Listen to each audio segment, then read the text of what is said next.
매주 신용카드 한 장씩이요. 1년이면 52장입니다. 상상이 되시나요?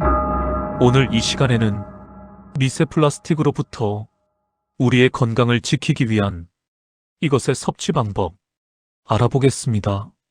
혹시 요즘 이런 고민 있으신가요?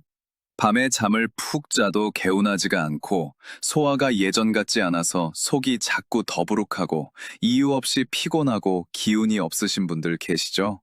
많은 분들이 이렇게 생각하십니다. 나이가 드니까 그렇지 뭐. 하지만 여러분, 꼭 그렇지만은 않습니다. 요즘 의학계에서 밝혀낸 사실이 있는데요. 우리가 전혀 모르는 사이에 우리 몸속에 플라스틱 가루가 조금씩 쌓이고 있다는 겁니다. 네, 플라스틱이요. 우리가 플라스틱을 먹지는 않잖아요. 그런데 어떻게 된 일인지 설명드리겠습니다. 2024년, 그러니까 올해 초에 미국의 한 큰 대학교에서 연구를 했습니다. 사람들의 피를 조사해 봤더니 놀랍게도 피 속에 아주 작은 플라스틱 가루가 엄청나게 많이 들어있더라는 겁니다. 심지어 뇌에서도 발견됐다고 합니다. 이 플라스틱 가루가 대체 어디서 오는 건지, 우리 몸에서 어떤 일을 벌이는 건지, 그리고 가장 중요한 것, 우리가 어떻게 대응하면 좋을지 말이죠. 자, 그럼 시작해 볼까요? 일부 플라스틱 가루는 어디서 올까요? 먼저 이 플라스틱 가루를 정확히 뭐라고 부르는지 말씀드릴게요. 전문 용어로는 미세 플라스틱이라고 합니다. 크기가 아주 작아서 우리 눈에는 거의 안 보입니다. 머리카락보다 훨씬 가늘고 어떤 건 우리 몸의 세포 안까지 들어갈 수 있을 정도로 작답니다. 그런데 말입니다. 문제는 이게 어디에나 있다는 거예요. 정말 어디에나요? 요즘 연구 결과를 보면요. 우리가 매일 마시는 물에도 들어있고, 먹는 음식에도 들어있고, 심지어 우리가 숨 쉬는 공기에도 들어있답니다. 일주일에 대충 2,000개 정도를 먹고 마시고 호흡한다고 합니다. 그럼 대체 어디서 이게 들어오는 걸까요? 제가 하나하나 설명해 드릴게요. 첫 번째, 음식 용기에서 나옵니다. 여러분, 플라스틱 용기에 음식 담아서 전자레인지에 돌리시죠? 그럴 때 열 때문에 플라스틱에서 아주 작은 가루들이 떨어져 나와서 음식에 섞입니다. 뜨거운 국물을 플라스틱 그릇에 부을 때도 마찬가지고요. 일회용 컵에 뜨거운 커피 드실 때도 똑같습니다. 아기들 분유 타실 때 쓰는 젖병도 마찬가지랍니다. 한 연구 결과를 보니까 플라스틱 젖병에 뜨거운 물로 분유를 탈 때 무려 160만 개나 되는 플라스틱 가루가 나온다고 하네요. 정말 깜짝 놀랄 일이죠. 두 번째, 생수에도 들어 있습니다. 아니, 생수는 깨끗하잖아요. 하실 텐데요. 안타깝게도 그렇지가 않습니다. 외국에서 유명한 생수 브랜드들을 조사해 봤더니 10개 중에 9개에서 플라스틱 가루가 나왔답니다. 물병 자체가 플라스틱이니까요. 세 번째, 우리가 숨 쉬는 공기에도 있습니다. 집안에 있는 카펫, 소파, 커튼, 우리가 입는 옷, 이런 것들에서 아주 작은 섬유 가루가 떨어져 나와서 공기 중에 떠다닙니다. 그걸 우리가 숨 쉬면서 마시는 거죠. 네 번째, 화장품이나 세안제, 치약 같은 데도 들어 있습니다. 요즘은 많이 규제가 되긴 했지만 아직도 많은 제품에 미세한 플라스틱 알갱이가 들어 있어요. 자, 이제 더 중요한 이야기를 해드릴게요. 이렇게 우리 몸속에 들어온 플라스틱 가루가 그냥 똥으로 다 빠져나가면 좋을 텐데 안타깝게도 그렇지가 않습니다. 최근 연구를 보니까요. 들어온 플라스틱의 절반 정도만 이틀 안에 나가고 나머지는 우리 몸속에 그냥 남는답니다. 장에 붙기도 하고 피에 섞여서 온몸을 돌아다니기도 합니다. 그래서 과학자들이 사람들 몸을 조사해 봤더니 피에서도 발견되고 폐에서도 발견되고 간에서도 발견되고 심지어 뇌에서까지 발견됐다는 겁니다. 우리 뇌를 보호하는 아주 강력한 벽도 이 작은 플라스틱 가루는 통과해버린다는 거죠. 정말 심각한 일 아닙니까? 이부 우리 몸속에서 무슨 일이 일어날까요? 자, 그럼 이 플라스틱 가루가 우리 몸속에 들어와서 뭘 하는지 설명드릴게요. 이게 참 중요합니다. 제일 먼저 공격받는 곳이 우리 장입니다. 여러분, 우리 장이 얼마나 중요한지 아세요? 장은 그냥 소화만 시키는 곳이 아닙니다. 우리 몸의 면역력, 그러니까 병을 이겨내는 힘의 70%가 바로 장에 모여 있어요. 또 기분을 좋게 만드는 호르몬도 장에서 90%나 만들어진답니다. 그런데 이 중요한 장을 보호하는 벽이 얼마나 얇은지 아세요? 고작 0.2mm에서 0.5mm예요. A사 종이보다 얇습니다. 이 얇은 벽이 좋은 영양분은 받아들이고 나쁜 것들은 막아주는 거죠. 그런데 여기에 플라스틱 가루가 달라붙으면 어떻게 될까요? 이 얇은 벽이 상처를 입습니다. 한두 번이면 괜찮은데 매일매일 계속 자극을 받으니까 염증이 생기는 거예요. 염증이라는 게 뭐냐면요. 우리 몸이 여기 뭔가 잘못됐어 하면서 보내는 신호입니다. 몸이 스스로를 고치려고 하는 건데 이게 너무 오래 계속되면 문제가 생깁니다. 한번 생각해 보세요. 손에 작은 가시가 박혔는데 계속 방치하면 어떻게 되죠? 빨갛게 부어오르고 아프잖아요. 우리 장도 마찬가지입니다. 플라스틱 가루라는 가시가 계속 박혀 있으니까 염증이 생기는 거예요. 그럼 이 염증이 장에만 머물까요? 아닙니다. 여기서 시작된 염증이 온몸으로 퍼져나갑니다. 요즘 의학에서는 이걸 전신염증이라고 부릅니다. 염증이 퍼지면 이런 증상들이 나타납니다. 제가 처음에 여쭤본 그 증상들 기억나세요? 머리 쪽으로 가면 자꾸 피곤하고 머리가 멍하고 집중이 안 되고 기분이 우울해집니다. 피부로 가면 뾰루지가 나고 가려운 데가 생기고 피부 트러블이 생깁니다. 살이 찌기 쉬워지고 혈당 조절이 안 되고 특히 배만 자꾸 나옵니다. 면역력이 떨어져서 감기에 자주 걸리고 알레르기도 심해집니다. 심장과 혈관에도 문제가 생겨서 혈압이 올라가고 동맥경화가 진행됩니다. 실제로 미국 하버드 대학에서 조사를 했는데요. 피 속에 플라스틱 가루가 많은 사람들이 적은 사람들보다 심장병 걸릴 위험이 2.5배나 높더랍니다. 그런데 문제가 또 있습니다. 플라스틱에는 화학물질이 들어있는데 이게 우리 몸의 호르몬을 흉내내요. 그래서 우리 몸의 정상적인 호르몬 작용을 방해합니다.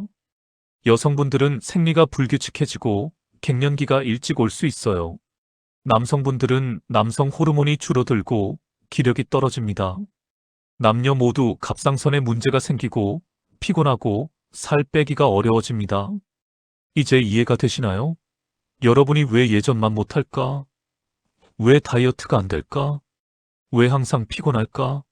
하고 고민하셨던 것들이 사실은 여러분 잘못이 아니라 환경 때문일 수 있다는 겁니다. 3부 왜 다른 방법들은 효과가 없을까요? 요즘 인터넷이나 TV 홈쇼핑 보시면 이런 광고 많이 나오죠? 독소 배출, 디톡스, 몸속 정화, 이런 제품들 말입니다. 솔직히 말씀드릴게요. 대부분 효과가 없습니다. 과학적으로 증명된 게 거의 없어요. 미국 식품의약국에서도 경고를 했습니다. 시중에 나와 있는 디톡스 제품 대부분이 효과가 입증되지 않았고 어떤 건 오히려 해롭다고요. 소화기 전문의 선생님들이 하시는 말씀이 있습니다. 우리 몸에는 이미 훌륭한 해독 시스템이 있습니다. 간, 신장, 림프선이 바로 그겁니다. 이걸 새로운 걸로 대체하는 게 아니라 잘 작동하도록 도와주는 게 중요합니다. 그럼 왜 그런 제품들이 효과가 없을까요? 첫째, 플라스틱의 특성을 무시하기 때문입니다. 플라스틱은 화학적으로 아주 안정적이에요. 일반적인 독소처럼 간에서 쉽게 분해되거나 신장으로 쉽게 빠져나가지 않습니다. 심지어 몇 달, 몇 년씩 우리 몸속에 그냥 있을 수 있답니다. 둘째, 증상만 보고 원인은 못 잡습니다. 피곤하면 에너지 보충제, 붓기엔 이뇨제, 소화 안 되면 소화제. 하지만 정작 중요한 염증과 장 건강은 무시하는 거죠. 셋째, 너무 단기적입니다. 7일 디톡스, 3일 클렌즈 이런 거 있잖아요. 문제는 우리가 매일매일 새로운 플라스틱을 먹고 마신다는 겁니다. 일주일 프로그램으로 어떻게 해결하겠어요? 넷째, 부작용이 있을 수 있습니다. 너무 심하게 장 세척을 하면 좋은 균까지 다 없어져요. 극단적으로 굶으면 근육이 빠지고 오히려 건강이 나빠집니다. 검증 안 된 보조제는 간을 상하게 할 수도 있고요. 실제로 미국에서는 작년 한 해 동안 디톡스 제품 때문에 응급실에 간 사람이 1200명이 넘었답니다. 그럼 희망이 없냐고요? 아니에요. 방법은 있습니다. 핵심은 제거가 아니라 관리입니다.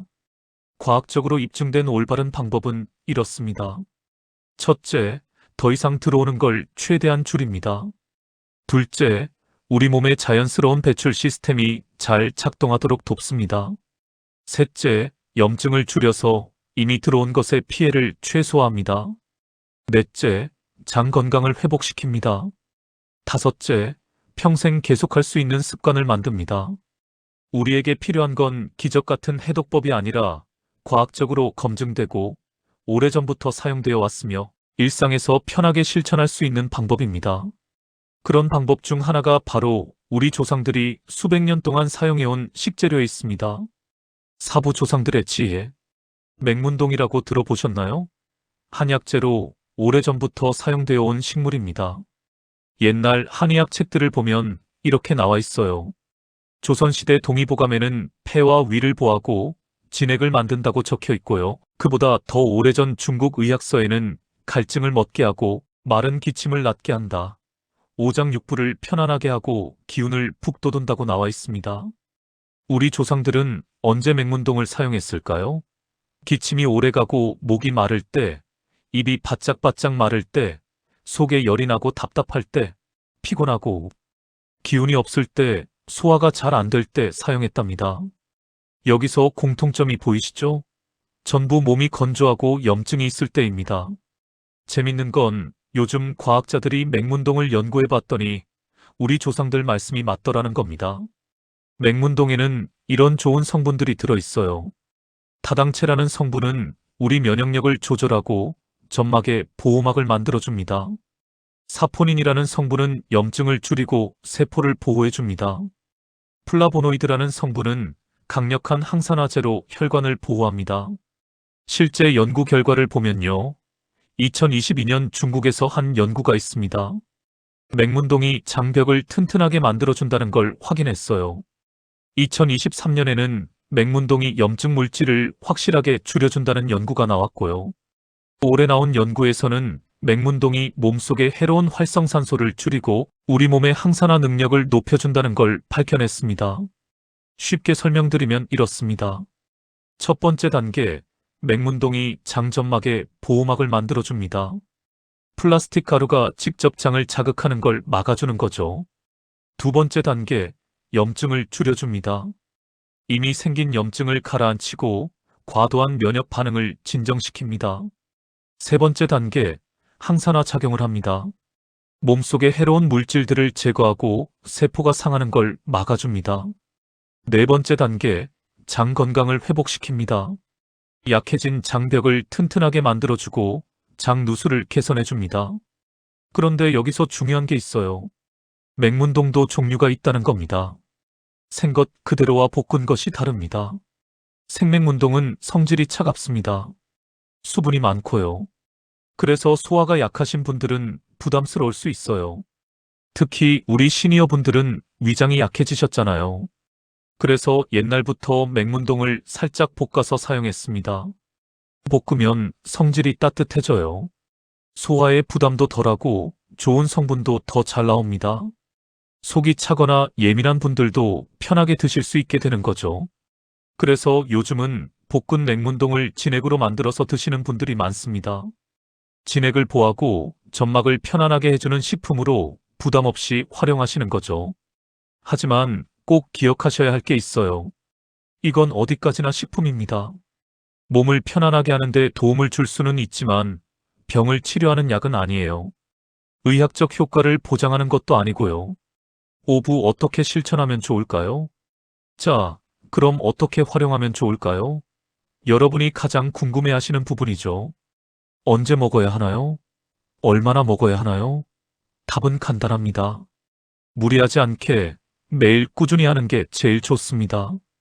예를 들면 이렇게 하시면 돼요. 아침에 일어나서 물 한 잔 드시잖아요. 그때 따뜻한 물과 함께 볶은 맹문동 진액 한 포를 드시는 겁니다. 아주 간단하죠? 중요한 건 지속성입니다. 하루 이틀 먹고 왜 효과가 없지? 하시면 안 돼요. 우리 몸이 변하려면 시간이 필요합니다. 매일매일 꾸준히 하는 게 중요해요. 그런데 꼭 말씀드려야 할 게 있습니다. 아주 중요한 거예요. 만약 여러분이 당뇨나 고혈압 같은 만성 질환이 있으시다면, 약을 드시고 계시다면, 특히 신장이나 심장에 문제가 있으시다면 꼭 담당 의사 선생님과 상의하셔야 합니다. 아무리 좋다는 것도 내 몸에 맞는지는 의사 선생님이 제일 잘 아세요. 혼자 판단하지 마시고 꼭 상의하시길 바랍니다. 우리가 건강을 어렵게 생각하는 이유가 뭘까요? 모든 걸 완벽하게 하려고 하기 때문입니다. 하지만 우리 몸이 원하는 건 사실 단순해요. 잘 자고 스트레스 덜 받고 염증을 줄이고 장을 편안하게 하고 몸이 스스로 나쁜 걸 배출할 수 있게 도와주는 것. 그게 다입니다. 오늘 제가 말씀드린 복근, 맹문동 진액은 그런 단순한 실천을 위한 하나의 방법일 뿐입니다. 모든 걸 완벽하게 할 필요 없어요. 갑자기 이것저것 다 바꿀 필요도 없고요. 그냥 내 몸을 편안하게 해주는 작은 습관 하나, 그걸 매일 실천하는 것. 그게 변화를 만듭니다. 오늘 우리가 알게 된 사실들을 정리해 볼까요? 우리 몸속에 매주 신용카드 한 장 분량의 플라스틱이 쌓이고 있다는 것. 그게 우리 피와 뇌까지 들어간다는 것. 장을 상하게 하고 온몸에 염증을 일으킨다는 것. 그리고 대부분의 디톡스 제품은 효과가 없다는 것까지 알았습니다. 하지만 실망하실 필요 없습니다. 희망도 있어요. 우리 몸에는 스스로 치유하는 힘이 있습니다. 그리고 우리 조상들의 지혜와 현대 과학이 만나는 지점에 답이 있다는 것도 알았습니다. 핵심은 이거예요. 완벽한 해독은 없습니다. 하지만 꾸준한 관리는 있어요. 더 이상 들어오는 걸 줄이고 염증을 가라앉히고 장을 튼튼하게 하고 몸의 배출 기능을 돕는 것. 그리고 맹문동 같은 전통 식재료가 그 과정에서 부드럽고 안전하게 도움을 줄 수 있습니다. 여러분의 몸은 생각보다 훨씬 강합니다. 나이가 들었다고 포기하지 마세요. 오늘 이 영상을 끝까지 보신 여러분이라면 이미 건강을 되찾는 첫걸음을 내디딘 겁니다. 오늘 영상이 도움이 되었다면 당신과 같은 고민을 가진 가족에게 꼭 공유해주세요. 그리고 앞으로도 몸이 원하는 진짜 회복 습관을 계속 알려드릴 테니 구독과 좋아요 잊지 마시고요. 다음 영상에서는 미세 플라스틱보다 더 위험할 수 있는 생활 속 3가지 습관을 5분 만에 정리해 드릴 테니 꼭 이어서 시청해 주세요. 당신의 몸은 생각보다 더 회복력이 강합니다. 오늘 이 영상을 끝까지 보신 당신이라면 이미 변화의 첫걸음을 내디딘 겁니다.